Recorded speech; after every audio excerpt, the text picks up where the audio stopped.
Hey guys, welcome to Stock Talk on May 31st, the end of the month. It's currently 4:01 p.m. Eastern Time.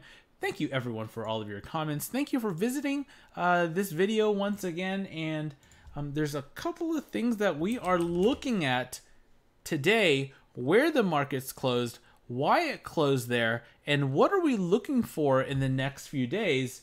We're going to talk all about that and more, including commodities and the tickers that you guys called out in yesterday's video. So thank you once again. Let's get started on SPY. On the 180-day chart using the Thinkorswim platform, I'm going to remove level 2 just to show you guys a better picture of the charts.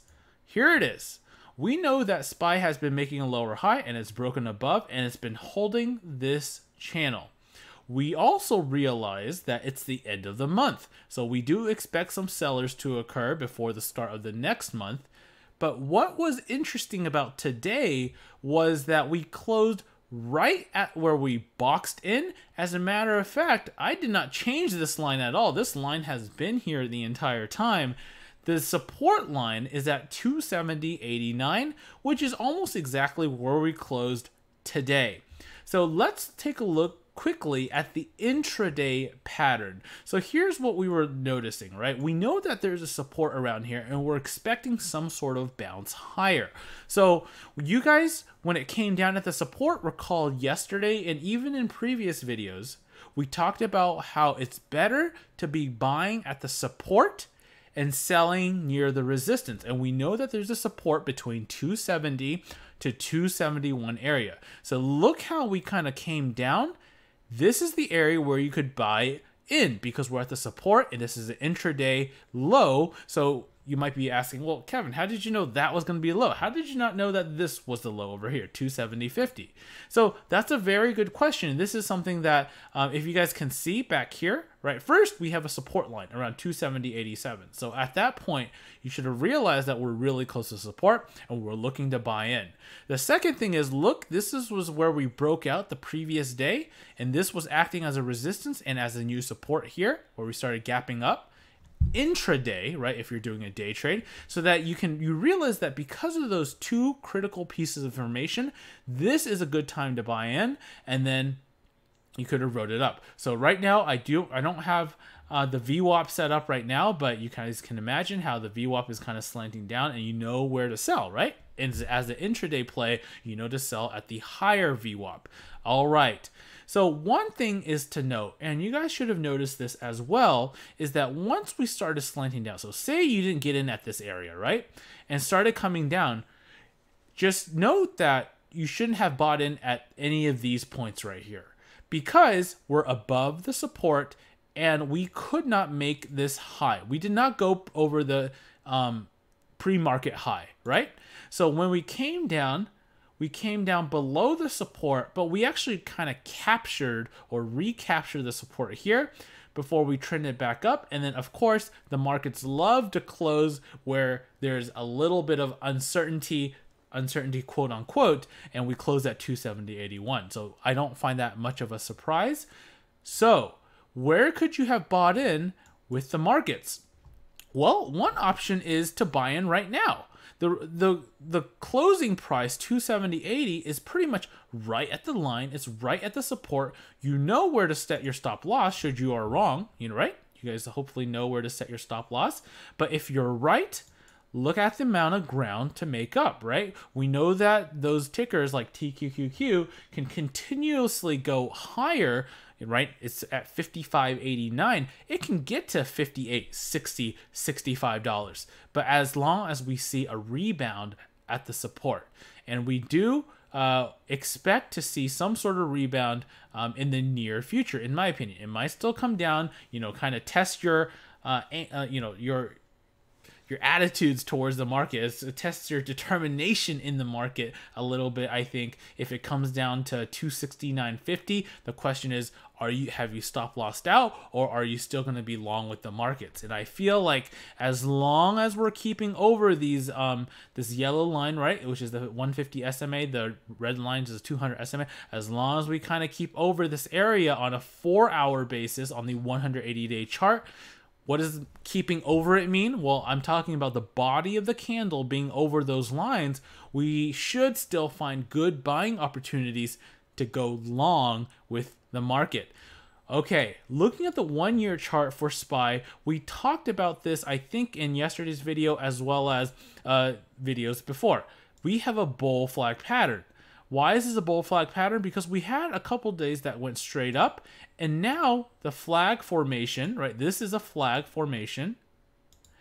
So what's the most probable leg? Well, we do expect another probable leg up. Note how long we consolidated at this area. This was in a period of over a week, right, guys? It's over a week, and we expect another push up. And I've already drawn in the blue line, right? The blue line, which signifies the next resistance area. I do see that this resistance area is around 277.67. Of course, there's some leeway. It doesn't have to be at 0.67. It can be at 0.60 or 0.70, but around that area. And this is what I'm looking at in the near future. All right, so let's give you guys another scenario because we're at the support right now, right? Let's say that this channel, this flag pattern doesn't hold tomorrow, and then we start dipping. Okay, so when am I going to be starting to feel bearish? So on a daily, so if you guys can take a look, right, we're going to start feeling a little more bearish once we start closing below the 270 to the 270 mark. So this is the 270 to 271 mark. If we have another daily close, and looking at the 1 year, if we have another daily close below 270, this is when I'm going to be more bearish. Why? Well, you might be asking, well, Kevin, isn't this the support? But I can argue this. The support is heading downwards at a significant angle, right? So if we do come down, right, we're going to be coming down quite significantly. Can you actually call this a support, or are you going to be more like, well, this is actually coming out as a downtrend? Well, so we can't really say that this is a support. We've kind of tested this once. We tested this twice and got back up, right? We gapped up and to, get this area again, but we're at the support once again. If we see another close below that area, we have to be a little more bearish. But if we start rebounding at this area as we originally expected, the bull flag pattern, then we should still be bullish with the markets. All right, let's take a look at TVIX, or volatility, on the 180-day chart. So here we are. Here's volatility. You guys can see that 2 days ago we had a 22% jump, and now we're pretty much at the 20 EMA, and we've you guys can see this, right? Tried to pull higher, came back down. Tried to pull higher, came back down. It's a more bearish signal, right? Even though the markets went down 251 points with the Dow, volatility only went up 2%. So just, what's the mindset? People know, SPY, the markets are at a support, and people are not willing to go into volatility even though the markets came down significantly today. So everyone's seeing the same pattern. Tomorrow is the start of the day of a new month, and next week we can still see that leg up even if it doesn't happen tomorrow. So all right, let's take a look at a couple of commodities, and I think you guys were commenting on a couple of tickers as well. So one of the questions was by Prashant. Sorry if I said your name wrong, but you said, Kevin, the weekly crude oil report came in today at 11 a.m. The surplus was less than expected. I thought this might push /CL upward. So here's /CL, which tracks crude oil futures. So here's the thing we're looking at, okay? We said that crude oil looks a little bullish, but what were we looking for? We were looking for a rebound at the 20 EMA line, right? Which means once we touch, here's the candle that touched the 20 EMA line, right? We're looking for a green candle that pulls back up. Did that occur today? No, it didn't. Actually, it came pretty much significantly lower, right? It went below this area, and now we're pretty much at the support again. So another reason why we have to be careful with crude oil, at least, is look at the magnitude of the drop. We dropped significantly, 9%, over 9%, over a period of a couple of days, right? And actually in a period of 1 day, we dropped like over 3%. So what does that mean? Well, that means that if in order to verify this as a support, this consolidation around this area has to last really long, or it has to retest this a couple of times and then bounce back up before we can say, oh, crude oil has the potential to start going back up. Sure, there was the potential for it to go back up at the 20 EMA, but we were looking for a verification on the 4-hour chart. Did that ever occur? It actually didn't occur today, and so we're now back at the support. So what are we looking for now for crude oil? Because this is an interesting pattern that is playing out. The magnitude of the decline is outweighing the magnitude of the increase. Know how we only got to pretty much this area, right, before it came back down. That is not very good for crude oil. You can imagine my resistance line set at 69.33. We weren't even able to get there before we came back at the support. So there's a couple of scenarios that we're looking at, okay? The first scenario is we take a position on Gush once it gets around 66.77 and make sure we set our stop loss. That's the first scenario. The second scenario is if crude oil starts bouncing back up and meets significant resistance around this area or around this area, we can take a position on drip, and then once it comes back down, then that's the position when we can take a position on drip. So those are the two scenarios. I want to take you guys to oh, and your question was, why didn't the inventories came out, if there was less surplus, why didn't crude oil go up? And this all goes back to, why doesn't the news influence the markets? Why does the markets influence the news? The reports came out, but the perception was that even though it might have a surplus, or there's no surplus, or there was like a shortage or whatever, we're overbought, we're overextended, crude oil has had a bullish streak, and now because of the magnitude of the decline, it needs to come back lower to retest that area to see what happens. And that's where we're at. So one of you guys also asked, what positions are you in right now? So I'm still in drip. Recall that I bought in when it was pretty much up here, right? When it was starting, I thought this was a sign of a reversal, but just looking at how fast Gush declined, a bounce at the support wasn't too unusual for me. So I'm comfortable with losing 5%, drip coming down, fine with me, because I feel like, my opinion, of course, is that drip does have the potential to continuously go a bit higher. Look how much we've fallen. We talked about this on the 1-year chart for drip. Because we've fallen so much, right? We've fallen so much, 30-something percent, 40% almost. We do expect some sort of rebound, and for it to continue going higher. And that's just something that I'm looking at, and that's why I'm into drip right now.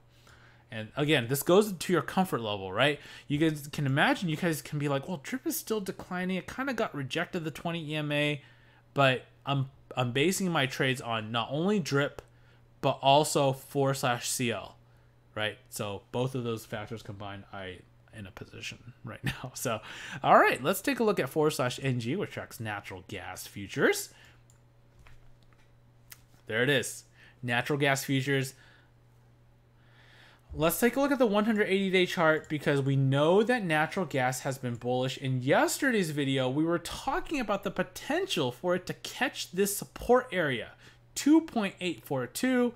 We were expecting maybe even, hopefully it comes down to 2.789, so we can at least get in on the ride for natural gas. Well, it looks like natural gas continues to be bullish. Why is it bullish? Well, hopefully you answered that question. It's making higher lows and higher highs. Natural gas is bullish, and it's incredibly bullish because if you take a look at UGAZ, which we'll take a look at right now. So UGAZ, which tracks natural gas, we know that's bullish because look how we've broken over the couple of months, the resistance at 63.71. Now that we've broken over, right, there's higher prices. There's actually a lot of room to make up. So looking at the 1-year chart, you guys might be asking, well, it went up so high today. What are we expecting in the next few days? Can I start buying in right now? Well, the thing is, looking at forest natural gas, we're nearing the peak again. We're nearing the top, so we might be seeing some, you might be able to get some maybe 1 to 4% gain on natural gas, but we're nearing the top, and just be a little careful as we near the top. But natural gas continues to be bullish, so I feel like once it maybe starts coming back down to the middle VWAP, or the, you know, you guys can see on the 180 day, if it comes back down to the 200 SMA line, what a great time to take a position on natural gas, right, guys? So the UGAZ is the one that I'm looking at. 4/GC, which is gold futures. Gold futures pretty much,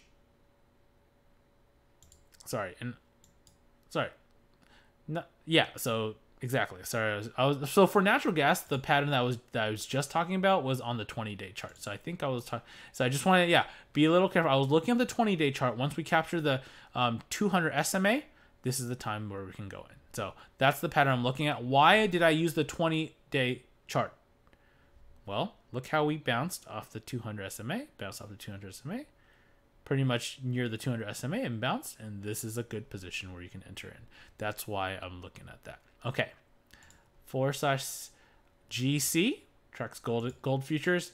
Looking at the 180-day chart, we talked about a resistance, right, at 1311.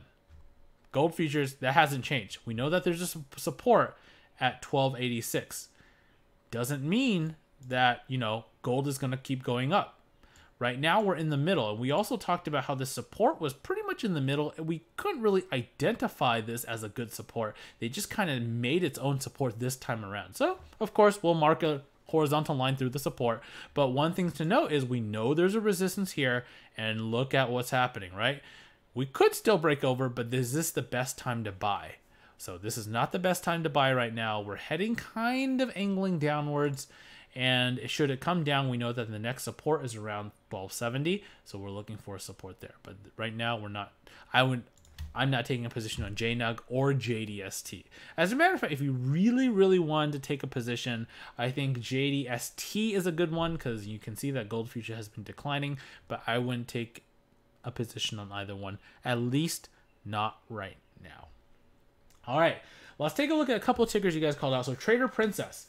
Hi, Kevin. Can you please cover my favorite stock, MU, please? I know this is everyone's favorite stock for some reason. All right, here's MU. We talked about this, right? Look how we pretty much made its high. We were nearing the peak, and at that time, we analyzed MU, right? We said we're nearing the high.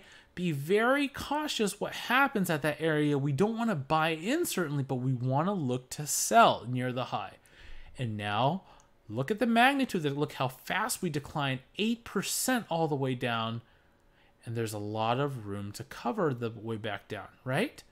Look how fast it came back down, went to the 20 EMA, rejected, came back down again. What are we looking for this time? Came down significantly, get rejected at the 20 EMA line, maybe around 59.40, 59.30.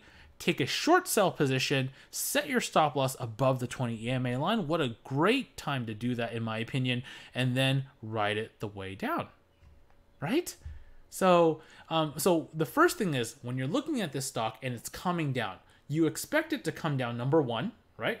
And number two, you expect it that if should it start tailing, right? Once we form this candle under the 20 EMA, this is the time when you can take a short sell position today, because we're under the 20 EMA, right? Pre-market, we couldn't get over the 20 EMA. This is the time where you could take a short sell. If you didn't get into it today, no problem. Wait for it to recover to the 20 EMA. Take that short sell position. So, all right. Good call out. What did you say?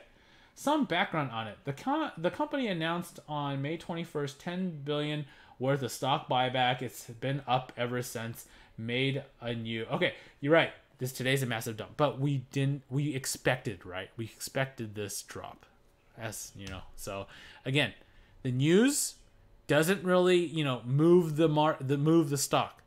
The stock, you know, is already priced in most of the time, right? So whatever news, the news reacts, you know, the news responds to what the stock does. Like, oh, the stock came down. This is why it came down. The stock went up. This is why it went up. The markets went down. This is why it went down. All right. Yarvin, hi Kevin, I really like your videos. Been watching them every day. Thank you so much for watching them. They're very helpful. Can you please look at TPRE in this video? Surely. All right, so TPRE, we're looking at the 180-day chart, and we know that there's a support around this area, right? Support around this area. So let's draw a support line for you. And this is around $13. $13 exactly. We know that's been making this lower high pattern. And note how we've gotten reject at the 200 SMA here. Reject at the 200 SMA here.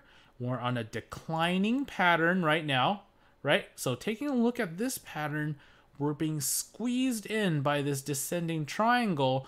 The room for opportunity. So before we would have said, oh, look at this. It's a horizontal pattern. We know where to get in and get out. But now that we're in a descending triangle pattern, which is pretty obvious right now, the room for buying in is getting lesser and lesser.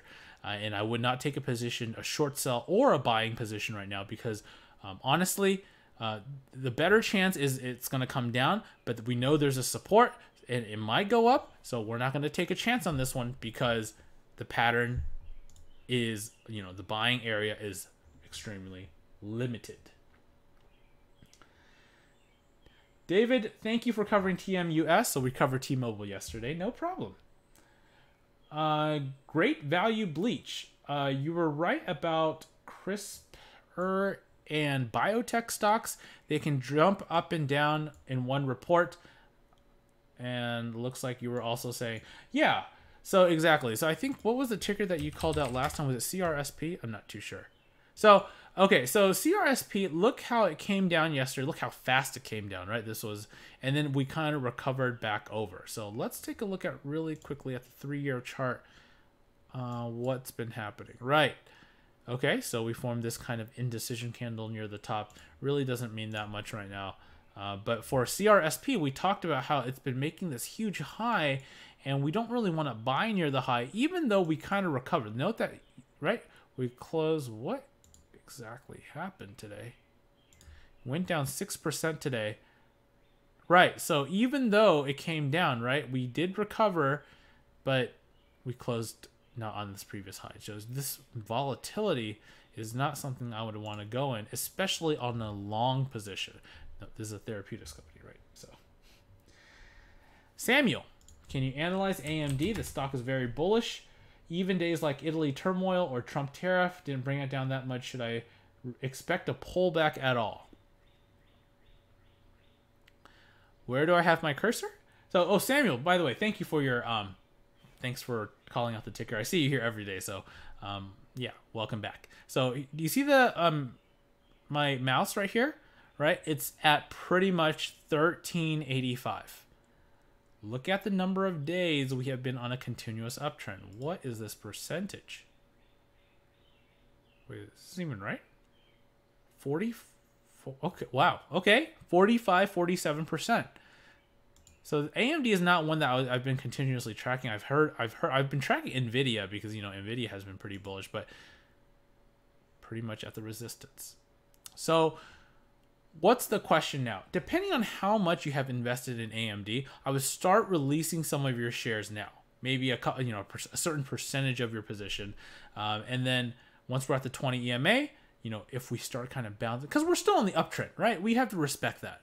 But once we're at the 20 EMA, we got to be a little cautious because we know that there's a resistance area and there's future resistance areas up here as well. The question is, do you want to take that risk? Look how overextended we are. Yes, we have been bullish. I can almost argue that this is a great time to start selling. Even if it goes up, would you be sad if it went to 14.14? I hope not, right? I hope you wouldn't be sad, because if at 14.14 it starts coming down like what happened these days and gapping down, all of a sudden you found yourself at 13.06, you'll be like, oh, I sold at 13.73. That wasn't bad. So so this is something that I would just, it's been going up so much, start thinking about taking, going out a little bit. Covering your profits. You made money, right? That's all that matters. Addy boy, can you analyze Keys? Earnings were great. It could touch 60 in the near term.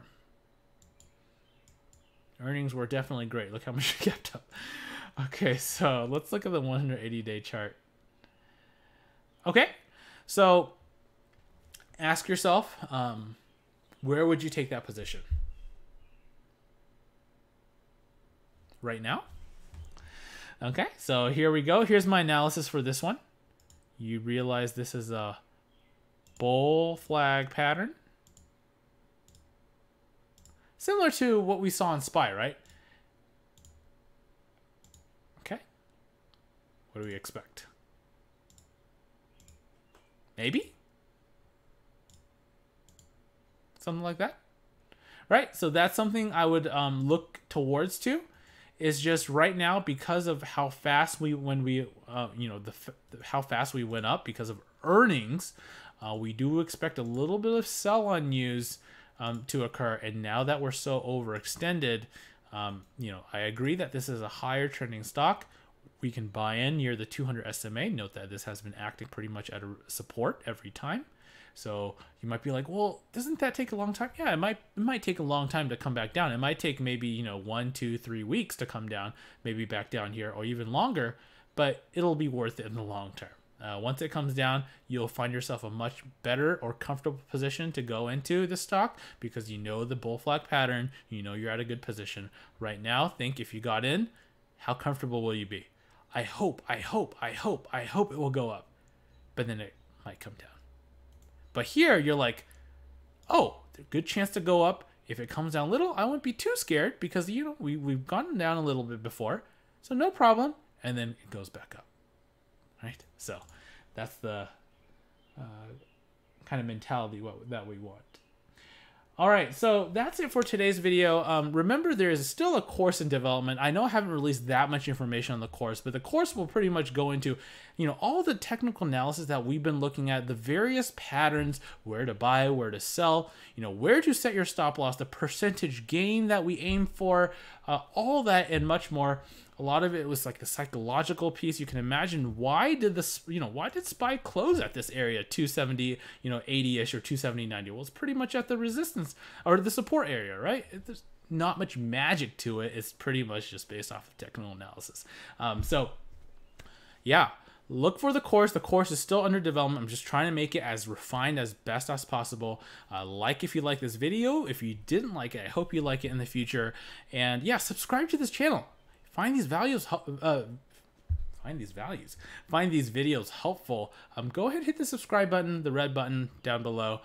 It'll help me a lot, and as well, it helps you a lot. I hope it tells you when I go and post a video, get up-to-date notifications. So if I post a video, you'll be like, boom, let's watch it whenever I have time that night, so that you have some sort of idea at least where the markets will be going in the next day or the next few days. So thanks again for all of your tickers, and I'll see you guys on Sunday. But in the meantime, tomorrow, I will be posting a content video on PAYC. PAYC was Paycom Paycom software, right? And this is one we called out during early May, right? We kind of talked about this one. This was the stock to watch in May. So I'll do a review on PAYC, so look for that tomorrow, start of the new month. And yeah, that's it for this time. So I'll see you guys on Sunday or tomorrow for the content video.